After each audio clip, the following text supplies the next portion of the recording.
Bueno, buenos días. Continuamos entonces ya con la última parte de lo de programación orientada a objetos. La última vez estábamos hablando de los mecanismos de herencia. Entonces, recordemos que la herencia es el mecanismo a través del cual un objeto puede heredar las propiedades del objeto padre. Esta definición es naturalmente recursiva.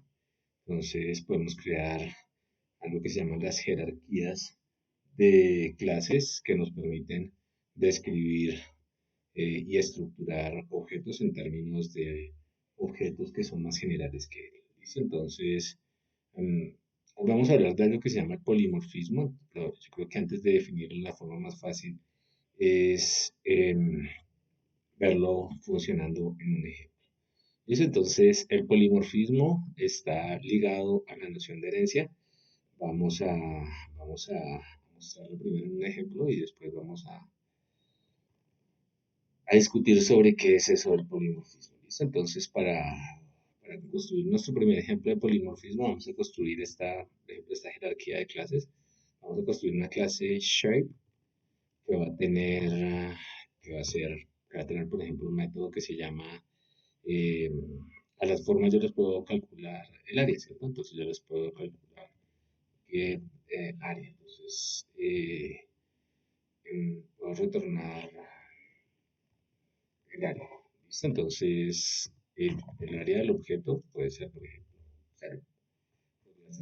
¿Listo? Entonces, vamos a hacer una jerarquía de clases, vamos a hacer objetos, tres tipos de objetos como aparece acá. Entonces, construyamos la clase círculo,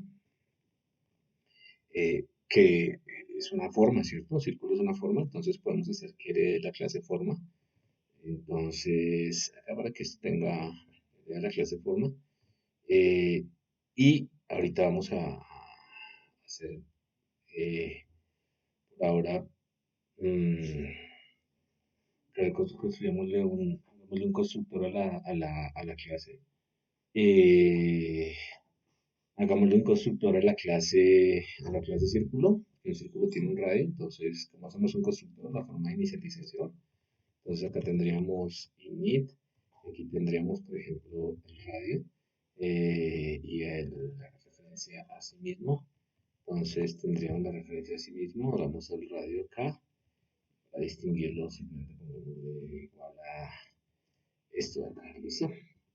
Entonces, nosotros podríamos hacer métodos get, por ejemplo, para retornar las propiedades del círculo, ¿listo? Entonces, esto por ahora es un círculo es una forma, ¿cierto? Entonces, por ejemplo,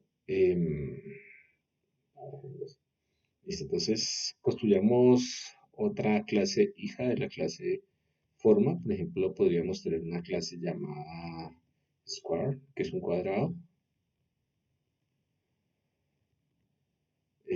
Square también es una forma y tiene, por ejemplo, un lado. Entonces, con un lado yo tendría suficiente para describir los atributos correspondientes a esa clase y yo puedo retornar, por ejemplo, texto. Listo, entonces tengo el lado. Y finalmente podría tener un triángulo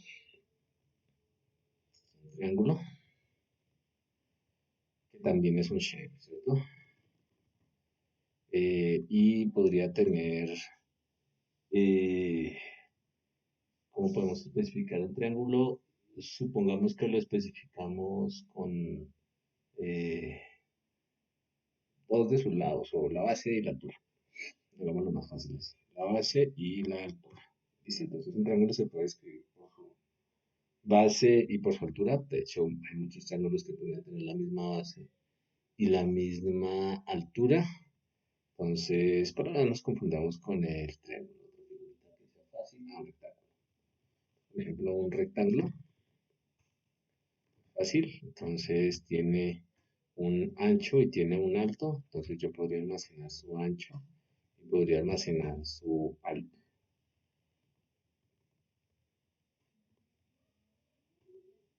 Y podría almacenar su alto. ¿Listo? Y podría retornar de hecho el ancho y podría retornar el alto. ¿Listo? Entonces, ¿Listo? Entonces, básicamente acá podría construir un rectángulo. ¿Listo? Entonces, esto es una jerarquía de clases y de hecho yo puedo construir clases de tipo circle, objetos de tipo circle, especificar un radio. Entonces, este es un objeto uno. Podría especificar un objeto 2 de tipo square, que tiene un lado, un radio igual a uno, un lado igual a 2, y un objeto de tipo rectangle,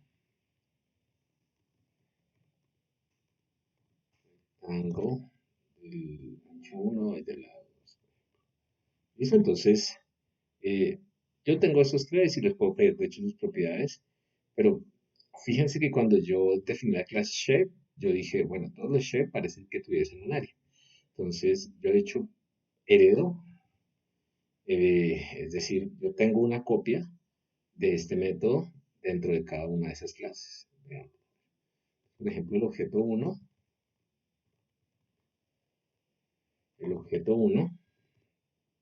punto, les digo, pues, área, ¿cierto? El objeto uno punto get área es el get. Ok, entonces, aquí vamos a tener un objeto A, OBJ1. Es OBJ para que nos quede claro. Que estamos cometiendo un error. Que área toma cero argumentos posicionales. Se nos olvidó poner el self. Self. Y aquí también se nos olvidó poner el self. Y aquí también se nos olvidó poner el self. Y aquí también se nos olvidó poner el self. A ver si ya lo podemos poner. Ok, listo. Entonces, mm, nosotros sabemos que todos heredan el método área, pero bueno, sabemos que el círculo no tiene un área. Entonces, esa no es el área del círculo.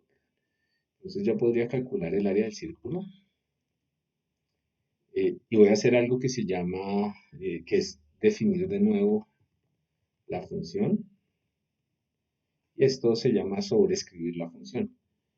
A ver, recuerden que un círculo es un shape. Al ser un shape, él tiene una copia de esta función. Cuando yo defino esta función acá, yo estoy redefiniendo el comportamiento. Él, en vez de usar este comportamiento de arriba, va a usar este comportamiento de abajo. Eso se llama la sobreescritura de la función. Entonces, ¿cuál es el área del círculo? Sería pi por r al cuadrado. ¿Listo? Entonces tendría el área del círculo acá, de esta manera. De la misma manera, pues bueno, si yo tengo el objeto 1 es un círculo. Necesito el self para poder acceder a la variable. Y aquí el self para poder acceder a la variable. Listo. Entonces, yo tengo el área del círculo. Entonces, si cambio el círculo acá, eso sería pi al cuadrado.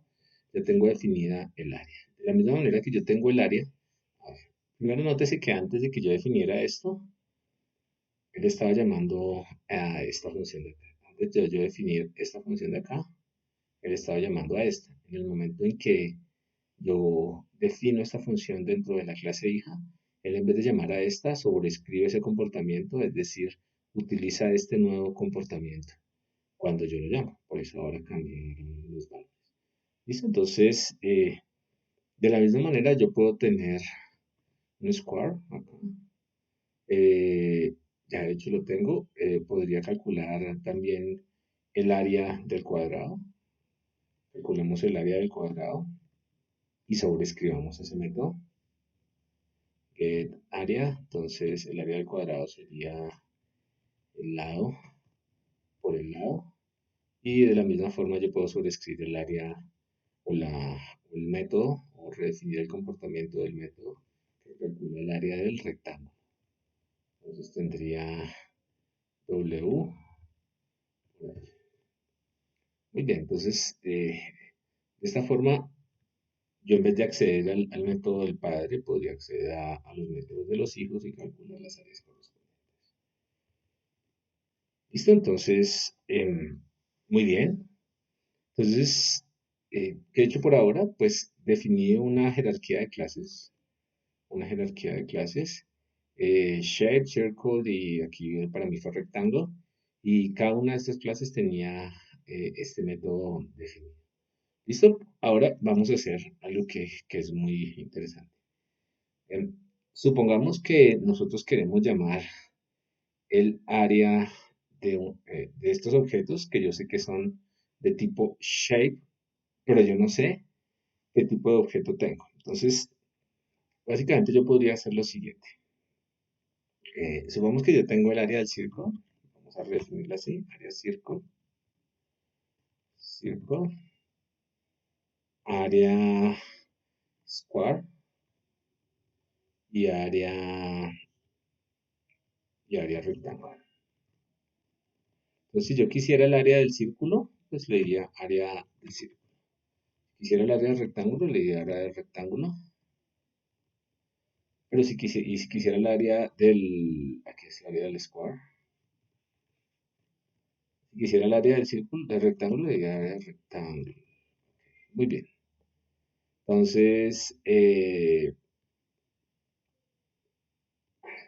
esta también sería una forma de hacerlo, ¿cierto? Entonces, básicamente yo tengo lo mismo. Pero ahora, ¿qué pasa si yo tengo muchos de estos objetos? Muchos más de estos objetos. Entonces, yo tengo otros objetos que son círculos, 4, 5, 6. Entonces, atentos con lo que yo hice acá. Ahora yo creé más objetos de tipo círculo. Entonces, si yo quisiera calcular las áreas de todos estos objetos, pues yo lo que podría hacer sería lo siguiente. Yo calcularía el área de los círculos. Entonces, haría algo como esto. Calcular el área de los círculos. Calculo el área de los cuadrados, de todos los cuadrados. Y calculo el área de los rectángulos, de todos los rectángulos. ¿Listo?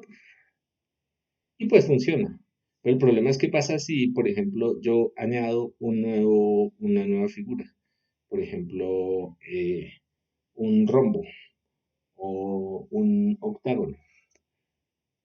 Pues bajo esta lógica, cuando yo creo objetos de ese tipo, tendría que hacer de nuevo un ciclo o algo para poder recorrer get area o para poder llamar get area del rectángulo o de la nueva figura.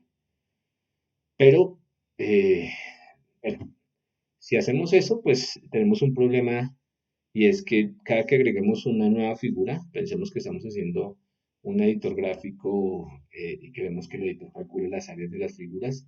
Cada que yo inserte una nueva figura, voy a tener que agregar acá dentro de esto otra línea de código que me diga, tengo por ejemplo un nuevo círculo. Y pues el código nos va a ser fácil de mantener. Cada que yo inserte un nuevo tipo de figura, voy a tener que agregar nuevas líneas para poder llamar a getArea del rectángulo. ¿Listo? Entonces la pregunta es, ¿cómo podemos solucionar ese problema? Lo que podemos hacer, y la respuesta es lo que podemos hacer, es, nosotros sabemos, porque ya lo acabamos de construir, que podemos sobreescribir la función getArea. ¿Por qué? Porque todos los círculos tienen un área. Entonces, en vez de usar las áreas específicas de cada figura, yo vuelvo a la versión que tenía antes, que sobrescribe, ¿cierto? Y voy a hacer algo que es muy interesante. En vez de llamar los métodos particulares, ya sabemos que funciona sobreescribiendo, lo que yo voy a hacer es crear un arreglo de datos. Entonces, por ejemplo, un arreglo de objetos. Por ejemplo, arreglo eh, de objetos gráficos. ¿Listo? Entonces el arreglo de objetos gráficos tendría esto de acá. El arreglo de objetos gráficos le puedo decir append para agregarle el objeto 1. De hecho, le puedo decir que me agregue el objeto 2, el objeto 3, el objeto 4, el objeto 5 y el objeto 6. ¿Listo? Entonces yo puedo hacer lo siguiente. Un ciclo para recorrer ese arreglo, para recorrer este arreglo de acá. Puedo hacer un ciclo para recorrer este arreglo y en ese ciclo ir llamando a cada uno de los objetos y este es el truco. Como yo sé que todos estos objetos, atentos acá, son de tipo círculo, square o rectangle, pero a su vez todos esos objetos son de tipo shape, yo puedo llamar al método getArea de cada uno de esos objetos. Entonces yo puedo decirle a esto, listo, entonces yo podría hacer esto de esta manera. Entonces, aquí donde está,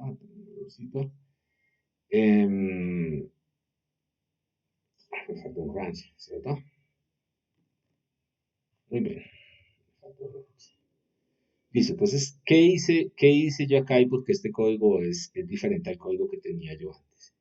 En el código que ya tenía yo antes, yo tenía que llamar al getArea de cada uno de los objetos, ¿cierto? GetArea del círculo, getArea del cuadrado, getArea del rectángulo. En esta versión de código, como lo tengo, yo lo que puedo hacer es decir, yo sé que cada uno de estos objetos es un objeto de tipo shape. Y yo sé que los objetos de tipo shape tienen un método que me permite calcular el área. Eh, si yo puedo sobreescribir el comportamiento de ese método, entonces cuando yo llame el método getArea, en vez de llamar el getArea del papá, yo voy a llegar un getArea particular. Entonces, frente al llamado del mismo método, el objeto tiene un comportamiento diferente o un comportamiento particular dependiendo de la clase que se tenga. Listo, entonces, ¿cuál es la ventaja de esto? Que si yo quiero agregar un nuevo objeto, entonces, por ejemplo, un círculo de radio 5, un círculo de radio 5, yo lo puedo agregar y solamente tengo que modificar este pedazo de código. Esto nunca cambia. Esto nunca cambia. Y si yo agrego una nueva figura, supongamos que tengo un triángulo y voy a especificar la base y la altura. Entonces yo cambio mi jerarquía y por alguna razón tengo que especificar un triángulo, entonces yo tengo la base y la altura, entonces yo puedo almacenar la base y la altura. Yo podría tener la base, para que nos quede completo, podría tener la altura y cuando calcule el área, pues yo tendría la base por la altura sobre 2. ¿Listo? Entonces, nótese que yo no voy a cambiar nada más, simplemente supongamos que agregué un nuevo objeto que es un triángulo, base 1 y altura 5, con base 1 y altura 5. ¡Tarán! El código sigue funcionando y yo nunca tuve que cambiar esto, yo simplemente agregué los objetos que me interesaban. Pilas porque lo que estoy haciendo aquí es, frente al llamado del mismo objeto, hay un comportamiento particular diferente dependiendo del objeto que se está llamando. Frente al llamado del mismo objeto hay múltiples comportamientos. Y eso es lo que nosotros llamamos polimorfismo. Varios comportamientos frente al llamado del mismo objeto. Este es un ejemplo de una jerarquía de clases polimórfica. Entonces, ¿qué necesito para tener una jerarquía de clases? Perdón, para tener polimorfismo. Necesariamente necesito una clase base que tenga un método que en los hijos em, yo pueda sobreescribir. De tal manera que cuando llame a este método del hijo, él va a decir, bueno, ese objeto es de tipo shape, entonces en vez de llamar al método del papá, va a llamar al método del hijo. Y yo no tengo que saber, y ese es el punto clave, yo no tengo que saber acá que estoy llamando el área del círculo, del rectángulo, del triángulo. Él sabe que tiene que llamar un método llamado getArea, lo busca dentro del objeto y resuelve la lógica que se tiene que llamar en tiempo de ejecución, más no en tiempo de compilación, como lo teníamos antes. ¿Listo? Entonces, eso es lo que se refiere a polimorfismo.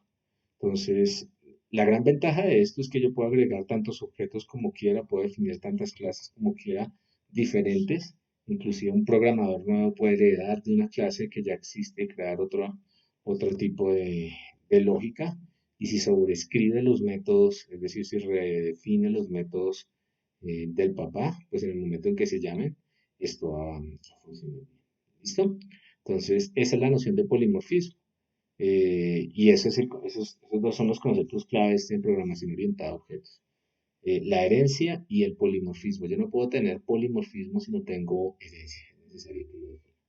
¿Listo? Entonces, el polimorfismo le permite a objetos de diferente tipo, cada uno con su comportamiento específico, ser tratados de la misma manera. Entonces, estos son objetos, cada uno de diferente tipo, pero ya que son todos hijos de shape y tienen este método getArea, yo los puedo tratar todos en este ciclo de la misma manera. ¿Listo? Entonces, em, esa es la noción de polimorfismo. En este caso, pues estamos ejemplificando a través de esta jerarquía de clases. El polimorfismo es algo que naturalmente ocurre en los objetos. Por ejemplo, eh, yo le puedo decir a todos estos objetos que son de tipo animal, que estos objetos que son de tipo animal, que hablan. Entonces, si estos objetos tienen un método que les permite hablar, y todos los animales hablan, entonces yo le digo a todos los animales, hablen, y ellos saben cómo deberían hablar dependiendo de su tipo particular. Entonces un perro hablaría como wolf, un pato hablaría como quack y un gato hablaría como meow. Eso quiere decir que objetos de diferentes tipos, cada uno con su propio comportamiento, todos pueden ser tratados de la misma manera. Todos les podemos decir, hablen. Mismo entonces, aquí hay un ejemplo de polimorfismo. Tenemos una clase BERT que tiene una altura y tiene un peso, retorna un peso, almacena un peso y almacena un color. Definimos distintos tipos de pájaro, todos estos pájaros son BERT, y sobreescribimos el método getColor, es decir, que cuando yo cree un objeto de tipo, por ejemplo, BlueJay, y le diga getColor, él no va a llamar al getColor del papá, sino va a llamar al getColor del hijo. De esta manera, objetos de tipo diferente van a tener comportamientos diferentes. Por ejemplo, acá crearíamos B1 igual a BlueJay. Entonces crearía un objeto de este tipo, crearíamos B2 un Cardinal y B3 un Blackbird. Al primero le pedimos un peso, entonces él, ¿qué va a llamar? Él va a llamar al peso de Blue Jay, pero Blue Jay no tiene peso, no quiere decir que no tenga peso porque lo hereda de Bird, y en Bird llamaría esta función de acá y retornaría algún peso específico, en particular retornaría 1. Lo mismo para el peso de Cardinal y para el peso de Blackbeard.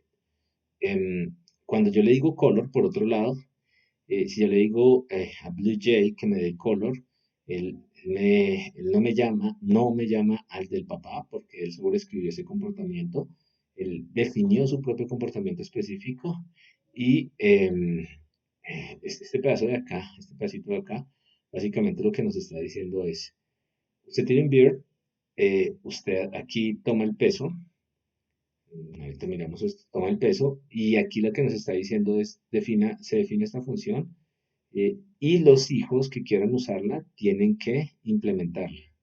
Entonces, este not implemented error es un error que yo puedo lanzar como programador para decir que básicamente no es implementado. En este caso, cuando llega getColor, él no va a ir a esta función, sino que va a buscar esta lógica de acá. Esta lógica de acá sería la que llamaría, entonces retornaría blue. En este caso, retornaría red y en este caso, retornaría black. ¿Listo? Entonces, yo tengo un tratamiento uniforme, de hecho, yo tengo todo esto, pero aquí particularmente yo tengo un tratamiento uniforme para las clases de distinto tipo y un tratamiento y una respuesta particular para distintos tipos de objetos. Entonces, esa es la noción de polimorfismo.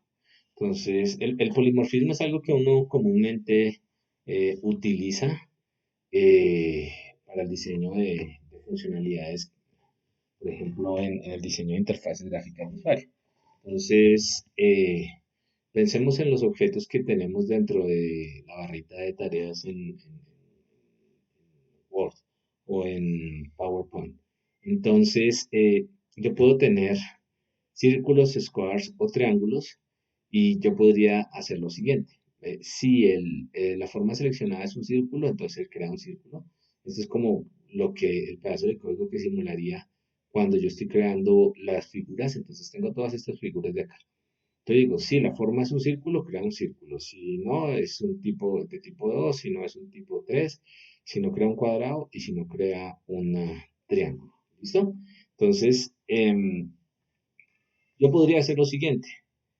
Si la forma que se le seleccionó es de tipo uno, pues dibuja un círculo, dibuja un cuadrado o dibuja un triángulo, o calcula el área de un círculo, calcula el área de un cuadrado o calcula el área de un triángulo.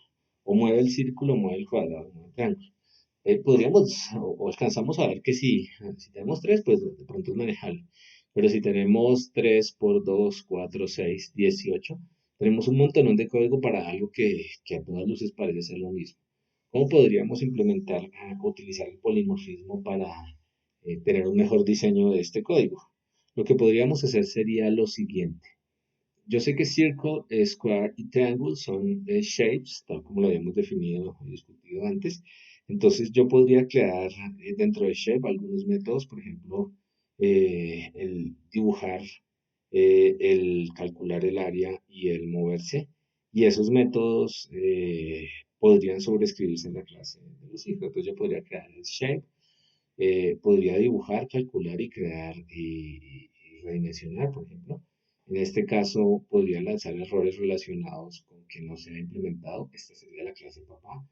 Am, en el código polimórfico, lo único que yo debería hacer sería eh, crear instancias o hijos de la clase shape, perdón, y esos hijos de la clase shape deberían sobreescribir estas funciones. De la misma manera que nosotros acá sobreescribimos la función getArea, ellos podrían sobreescribirse acá. ¿Listo? Eh, y miren la ventaja acá. Si nosotros tenemos código no polimórfico, tenemos que hacer un pedazo para dibujar, un pedazo para calcular el área, un pedazo para redimensionar, un pedazo para poner en otro lado. Mientras que tenemos con código polimórfico, pues tenemos que hacer el pedacito, esto es impajaritable, tenemos que hacerlo porque necesitamos crear la figura y se crean de maneras diferentes. Sin embargo, cuando yo pinto la figura, cuando yo calculo el área, cuando yo la redimensiono, solo necesito llamar a una vez al método. ¿Por qué? Porque independientemente de cuál sea la figura, todas las figuras, si creo la jerarquía de clases de manera adecuada, heredarían de la clase shape, es decir, tendrían copias de estos métodos y esas copias de esos métodos sería lo que yo llamaría. Y yo no necesito especificar qué tipo de objeto es, ya que yo ya sé que todos los objetos son de tipo shape. ¿Listo? Entonces, acá hay otro ejemplo del polimorfismo. En este caso, tenemos la clase animal, definimos una función talk, y tenemos tres clases, cat, dog, bueno, dos clases, cat y dog, que heredan de animal, y obligamos a que implementen a que definan la función o la funcionalidad talk. Entonces definimos talk para el cat como meow y para el dog como wow wow. Podemos crear una lista de animales y parecido a lo que hacíamos antes, en vez de decir gato hable, perro hable, le decimos animales hablen. Y los animales hablan diferente dependiendo de cómo hayamos definido esto. Entonces, está el truco de nuevo en que cuando nosotros creamos esta jerarquía de clases, podemos llamar a estas funciones y que hereden de que sobreescriban este comportamiento. Él sabe que tiene que llamar a esta funcionalidad, pero internamente el lenguaje, en vez de llamar a esta de acá, llama a la del objeto fue instancia o la instancia del objeto que se creó. ¿Listo? Entonces, ese mecanismo de jerarquías, pues, está en todos lados. En particular, por ejemplo, podríamos explorar la jerarquía de clases de la clase Java. Ya ahora sí tenemos ya las jerarquías. Tenemos una forma de explorarla. Entonces, esta es la documentación, por ejemplo, de Java. Java es uno de los lenguajes más populares para poder construir programas orientados a objetos. Lo que cambia ahí, como siempre, es la sintaxis, pero los conceptos básicos del lenguaje siguen siendo los mismos. Entonces, quiero mostrar la jerarquía de clases de Java. Eso es fácil de buscar, usted simplemente busca la documentación de Java. Entonces, voy a mostrarles que aquí hay una clase llamada Object. Entonces, de los objects serían muchos objetos, todo en Java son objetos. De hecho, todas estas de aquí son clases, clases que ya tienen funcionalidades que ustedes pueden utilizar. Entonces, por ejemplo, quieren imprimir un trabajo, entonces ya tienen una clase que encapsula la lógica necesaria para imprimir un trabajo. Quieren hacer algo relacionado con HTTP. Por ejemplo, quieren crear una cookie. Entonces tienen aquí una clase para poder crear cookies que hereda. Esto quiere decir que hereda de la clase object, es la clase papá de todas las clases. Pueden crear una conexión URL en Java. Entonces en este caso tenemos una jerarquía. La conexión URL depende de HTTP connection. Estos puntos se refieren como a los packets que nosotros hemos definido. An HTTP URL connection, que está dentro del URL connection, crea de la clase object. Esta clase de acá es un objeto, esta clase de acá hereda la clase object, es por naturaleza objeto, y este hereda todas sus propiedades, ¿listo? Entonces, de esta manera nosotros podemos, primero, pues hacer un montón de código que ya hace muchas cosas de las que necesitamos, y generalmente lo que uno hace es que si necesita crear una URL connect, puede crear objetos que se conecten, o si necesita crear o redefinir la lógica de esos URL connect, puede redefinirla sobreescribiendo los métodos que se necesitan. Vamos a buscar algo que se llama un sync. Entonces, Flink es un conjunto de librerías que le permiten a uno hacer ventanas, dibujar ventanas.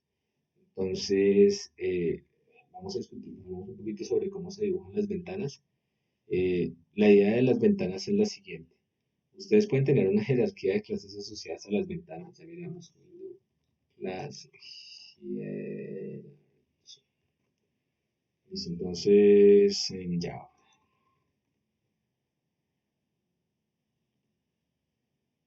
Ok, ya. Entonces, está un poquito lento. La idea de las jerarquías de clases, y esto es un uso que uno le da generalmente a las ventanas, es la siguiente. Esto ya lo habíamos visto la vez pasada, pero nosotros podemos tener una clase grande window que tenga un método, por ejemplo, dibujar. Todas las ventanas se tienen que dibujar, solo que todas se dibujan de manera distinta. Entonces, yo puedo tener, por ejemplo, esta jerarquía que me permite crear distintos tipos de ventanas. Esto ya lo habíamos discutido. Pero lo que podemos hacer es, cuando necesitamos crear nuestra propia ventana y pintar dentro de esa ventana, lo que podemos hacer es heredar de esta clase. Por ejemplo, queremos pintar un menú pop-up. Podemos heredar de la clase menú pop-up. Yo sé que un menú pop-up es una ventana, debe tener un método draw. Entonces, yo sobreescribo ese método draw. Sobreescribir, recuerden que no es más que redefinir el comportamiento tal como lo hicimos acá. Acá sobreescribimos el comportamiento del área. Sobreescribimos el método draw. Y al sobreescribir el método draw, sobreescribo el método draw y al sobreescribir el método draw, yo ya puedo tratar toda esta nueva ventana o este menú pop-up, por ejemplo, lo puedo tratar como una ventana. ¿Cuál es la ventaja? Eh, que yo podría tener una lista de ventanas, inclusive objetos de la clase de ventana que yo he creado, los podría dejar en una lista grandísima y alguien, otro pedazo de código, puede recorrer la lista de los objetos y dibujar mi ventana sin que yo tenga que ensuciarme las manos para dibujar la ventana. Es decir, llamar al sistema operativo para dibujar la ventana. De esa forma es que nosotros dibujamos en lenguajes como Java o C++, la mayoría de las librerías lo que hacemos es, tenemos una jerarquía de ventanas para crear nuestras propias ventanas, heredamos de ventanas, sobreescribimos el método y metemos esa ventana a una lista de ventanas a desplegar. El sistema operativo o el gestor de ventanas sabe, tiene una lista de las ventanas que se tienen que desplegar, sabe cómo se tienen que desplegar esas ventanas. Simplemente coge mi ventana y como sabe que es de tipo ventana, debe tener un método llamado dibujar ventana y llama el método que yo definí y de esa manera dibuja lo que yo quiera que dibuje. ¿Listo? Ese comportamiento de polimorfismo también podríamos encontrarlo en los juegos, ¿no? Entonces, eh, veámoslos acá, cuando veíamos el primer ejemplo, tenemos acá monstruos. Los monstruos al final son personajes, los monstruos pueden tener un ataque, yo podría tener un método llamado atacar y los ataques podrían ser diferentes dependiendo del tipo de monstruo que yo tenga. Pero en el código, cuando yo esté haciendo el juego, yo puedo tener una lista de monstruos. Todos los monstruos tendrían atacar, entonces yo le puedo decir a todos ataque. En el momento en que el monstruo se crea, él sabe de qué tipo es, o es Ghost, o es Demon, o es Sorcerer. Eh, entonces cuando yo le diga ataque, él va a atacar, todos los monstruos van a atacar, pero ellos van a saber cómo atacar y van a atacar diferente dependiendo del tipo de monstruo que sea. Sin embargo, en el código donde yo estoy diciéndole ataque, yo solamente necesito un ciclo con recorriendo todos los monstruos que se tenga. Y si, por ejemplo, en otra versión del juego quiero crear un nuevo monstruo, puedo crearlo. Simplemente tengo que crear un nuevo monstruo acá. Tengo que sobreescribir el método atacar y tengo que hacer que el monstruo se meta en la lista de monstruos y cuando el monstruo se mete en la lista de monstruos, el código que me permite o que me dice a los monstruos ataquen seguiría siendo el mismo y yo no tengo que modificar nada.